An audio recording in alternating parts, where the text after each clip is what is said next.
ओम नमः शिवाय। हर हर महादेव। भक्तों, आज की कहानी आपके सोचने के तरीके को बदल देगी। हम अक्सर कुत्तों का नाम तो लेते हैं, लेकिन उनकी असलियत पर शायद ही कभी ध्यान देते हैं होंगे।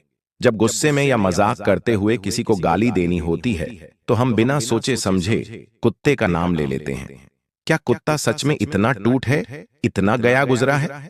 हमने कभी ये नहीं सोचा कि वाह, भूखा प्यासा हमारे घर के दरवाजे पर पड़ा रहता है और हम उसे अनदेखा करते हैं, देखते हैं। लेकिन जब गाली देने की बात आती है, तो उसका नाम लेना हम नहीं भूलते। इसीलिए आपसे निवेदन है कि बस कुछ मिनट निकालकर इस कहानी को ध्यान से सुनिए। शायद ये आपको सोचने पर मजबूर कर दे और आपकी सोच में एक सकारात्मक बदलाव आ जाए। दोस्तों, अगर आप ये वीडियो लास्ट तक देखते हैं तो यकीन मानिए, ये वीडियो आपको भाग्य बदल देगी, क्योंकि इस वीडियो में जो हम बताने वाले हैं ये कोई साधारण बात नहीं है। इस वीडियो से आपका भाग्य बदलने वाला है। नमस्कार दोस्तों, स्वागत है आपका ऑल वास्तु ज्ञान में। भक्तों, कहानी को सुनने से पहले आपसे विनती है, वीडियो को लाइक जरूर कर दें और नए हैं तो चैनल को सब्सक्राइब भी जरूर कर लेना। भक्तों, एक नगर में रामू नाम का व्यक्ति रहता था। एक दिन वो रामू एक महात्मा से मिले, उनके आश्रम पहुंचा।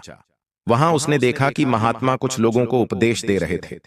रामू ने महात्मा को प्रणाम किया और बोला, गुरुदेव, मेरे मन में एक सवाल है।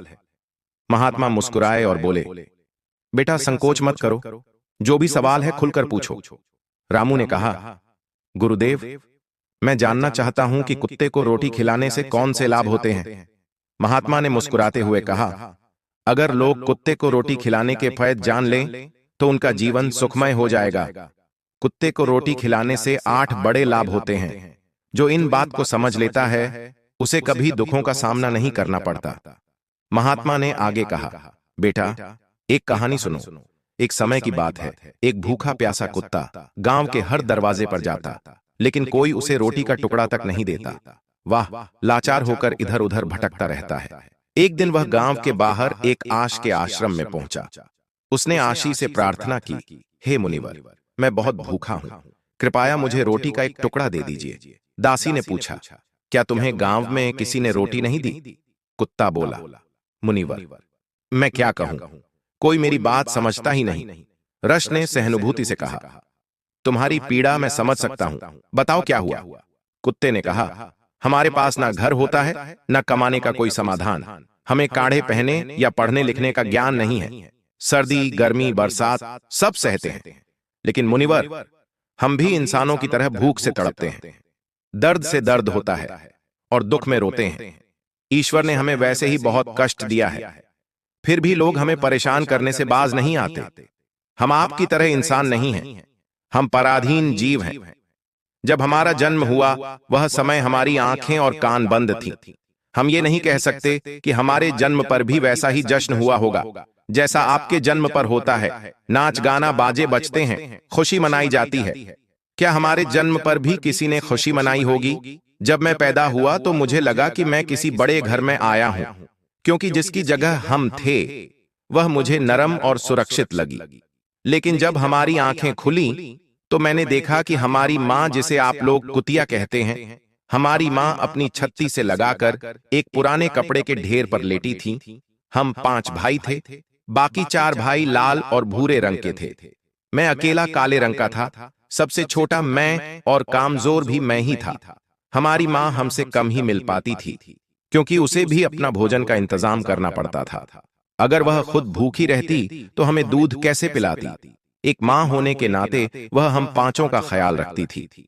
वह बेचारी दिन भर भोजन की तलाश में इधर उधर भटकती थी। कभी मिल जाता, कभी नहीं। रात में वह जागकर गांव की रखवाली करती थी। कोई अनजान व्यक्ति गांव में घुसने की हिम्मत नहीं करता था। यहां तक दूसरे गांव के कुत्ते भी डर के मारे हमारे गांव में नहीं आते थे। अगर कोई किसान के खेत में जानवर घुसकर फसल नष्ट करने की कोशिश करते तो वाह, उनको दौड़कर भगा देती थी। इतना सब करने के बाद भी गांव के लोग हमारी मां को भोजन तक नहीं देते। मजबूरी में उसे कभी कभी छीना झपट्टा करनी पड़ती थी।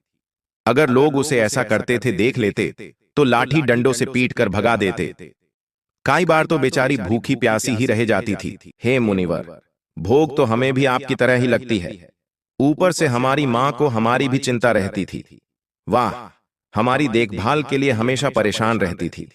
गांव वालों को देखकर भी उसका दिल नहीं पसीजता था। मजबूरी में वह चोरी से घरों में घुस जाती थी और अगर कुछ खाने को मिल जाता तो वही खाकर अपनी भूख मिटाती थी। लेकिन कई बार लोग उसे ऐसा करते देख लेते तो लाठी डंडे लेकर उसके पीछे पड़ जाते। कुछ निर्दयी लोग तो उसके घर में बंद करके पीटते भी थे। हमारी माँ का बुरा हाल कर देते थे। हे मुनिवर, हमारी माँ ने किसी का क्या बिगाड़ा था? उसने सिर्फ भूख मिटाने के लिए भोजन चुराया था। चोरी करने का उसे कोई शौक नहीं था। हमें ये सब करने के लिए मजबूर कर देता है। एक दिन की बात है, बहुत जोरदार बरसात हो रही थी। ओले गिर रहे थे और ठंडी हवा चल रही थी। उस कड़ाके की ठंड में ठिठुर कर हमारे 3 भाई मर गए। उस दिन हमारी माँ बहुत रोई थी, लेकिन इंसानों ने हमारी पीड़ा को नहीं समझा, क्योंकि उनके बच्चे थोड़े ही मरे थे। फिर वह कुत्ता कहता है, हे मुनिवर, अब हम सिर्फ 2 भाई रह गए थे। हमारी माँ हम दोनों की अच्छे से देखभाल करने लगी। एक दिन उसी गांव में एक सेठ के घर दावत थी। वहां कई तरह की मिठाइयां बन रही थीं। सेठ जी के घर बहुत से मेहमान आए थे। हमारी माँ खाने थे कि तलाश में बार बार वहां जाती थी, लेकिन लोग उसे दुत्कार कर भगा देते। किसी को उस पर इतना भी तरस नहीं आया कि उसे एक रोटी ही दे दें। एक रोटी देने से उनका क्या बिगड़ जाता? मेरी माँ बार बार सेठ जी के आंगन में जाती और दूर खड़ी खड़ी देखती रहती। जब दावत शुरू हुई और भोजन परोसा जाने लगा तो वह भी वहीं जाकर पूंछ हिलाने लगी। तभी भोजन परोसने वाला आदमी किसी काम से भीतर चला गया। मेरी माँ दबे पांव रोटी लेने के लिए आगे बढ़ी, लेकिन तभी दूसरे आदमी ने उसे देख लिया और चारों ओर से लोग चिल्लाते हुए उसकी तरफ भागे। मेरी माँ घबरा गई और भागने लगी, लेकिन उसने वहां से निकले का कोई रास्ता नहीं मिला, क्योंकि सामने से लोग लाठी डंडे लेकर आ रहे थे। घबराकर मेरी माँ दावत में भोजन कर रहे लोगों को लांग कर वहां से निकल गई। अरे मुनिवर, मेरी माँ इतने परेशान नहीं थी जितनी कि वहां दावत में बैठे लोग हो गए थे। हम सब उतर खड़े हो गए और कहने लगे कि कुतिया के लांग जाने से भोजन भ्रष्ट हो गया है। हम आपस में चर्चा करने लगे कि अब क्या किया जाए, क्योंकि खाना खराब हो गया है। सेठ जी तो फूट फूट कर रोने लगे। कुछ लोग कह रहे थे, भाई, कुतिया के लांग जाने से खाना खराब कैसे हो गया? उसने खाने में मुंह थोड़ी डाला है। वाह, तो बस ऊपर से लांग कर गई है। शहर में लोग तो कुत्ते पालते हैं, उनको घर में सुलाते हैं और खाना खिलाते हैं। इसमें कोई बुरी बात नहीं है। लेकिन उनमें से कुछ लोग बड़े घरों के और उनकी बातों ने किसी की नहीं चलने दी। कहने लगे, भोजन तो भ्रष्ट हो गया है, ये अब तो खाने लायक नहीं है। आखिरकार उन्हीं की बात मानी गई और सारा भोजन गरीबों में बांट दिया गया। उस दिन मेरी माँ को खूब पेट भर करारा खाना मिला। ऐसा सुख उसने जीवन में कभी नहीं पाया था, लेकिन यही सुख उसके लिए बड़ी मुसीबत बन गया। भोजन करके वहीं आराम से लेती थी, तभी सेठ डंडा लेकर वहां आ पहुंचा और उसे बुरी तरह पीटने लगा। उसे भागने का मौका भी नहीं मिला। डंडों की चोट से वह दर्द से चिल्लाने लगी। मां की आवाज सुनकर पत्थर भी पिघल जाता, लेकिन उस निर्दय सेठ को जरा भी रहम नहीं आया। वह लगातार पीटता रहा। मां की आवाज पूरे गांव में गूंजने लगी। तब कुछ लोग वहां आए और सेठ से बोले, सेठ जी जाने दो, भूख में तो आदमी की भी बुद्धि खराब हो जाती है। ये तो एक जानवर है, इसे अच्छे बुरे का क्या पता? अब इसे मारकर आपको क्या मिलेगा? लोगों के समझने पर सेठ ने उसे पीटना बंद किया। बड़ी मुश्किल से मां हमारे पास लौटी। उसने आकर हमें सारी कहानी सुनाई। हम दोनों भाइयों ने सोचा कि कुत्तों का जीवन कितना कष्ट भरा है। आदमी एक रोटी के टुकड़े के लिए हमने चोरों की तरह पीटता है। कितने निर्दोष हैं हम लोग जो हमारी पीड़ा नहीं समझते। फिर भी वाह, कुत्ता कहता है, हे मुनिवर, एक दिन की बात है, उसी गांव के बाहर एक ब्राह्मण ठहरा हुआ था। उसने अपने भोजन के लिए एक जगह चूल्हा बनाया और उस पर दाल चढ़ा दी। इसके बाद उसने आटा गुड़कर रख दिया और कुएं पर पानी लेने चला गया। इधर मेरी माँ घूमते घूमते वहां पहुंच गई। उसने आटा देखा और सोचा कि शायद इसका कोई मालिक नहीं है। यही सोचकर वह आटा खाने लगी। उधर ब्राह्मण ने कुएं से देखा कि उसकी आटा एक कुतिया खा रही है। वाह, दुखी होकर रोने लगा, क्योंकि वह भी 2 दिन का भूखा और थका हुआ था। कुछ लोगों ने कहा, क्या ब्राह्मण देवता, इस कुतिया ने आपका भी आटा खराब कर दिया? कल इसने सेठ जी की रसोई भी बिगाड़ दी थी। ब्राह्मण दुखी होकर बोला, भाई, मुझे क्या पता था कि ये दुष्ट कुतिया मेरे आटे के पीछे पड़ी है। फिर ब्राह्मण ने लाठी उठाई और मेरी माँ पर टूट पड़ा। माँ ठीक से आटा भी नहीं खा पाई थी, लेकिन लाठियों की मार उस पर बरस पड़ी। महीनों तक वह लंगड़ा हुए घूमती रही। तब हमें समझ आया कि आदमी कितना स्वार्थी है। हम उनके लिए कितनी मेहनत करते हैं, उनकी रखवाली करते हैं, लेकिन वे हमारी तकलीफें नहीं समझते। आगे वह कुत्ता कहता है, हे मुनिवर, हमारी सबसे बड़ी गलती यही है कि हम उन्हीं मतलबी इंसानों के अधीन रहना चाहते हैं जो हमें दुख देते हैं, जबकि हमें प्यार और सहानुभूति से देखेंगे वह वाले भी लोग होते हैं, लेकिन हम उसके कितने काम आते हैं ये हम कभी नहीं जान पाते।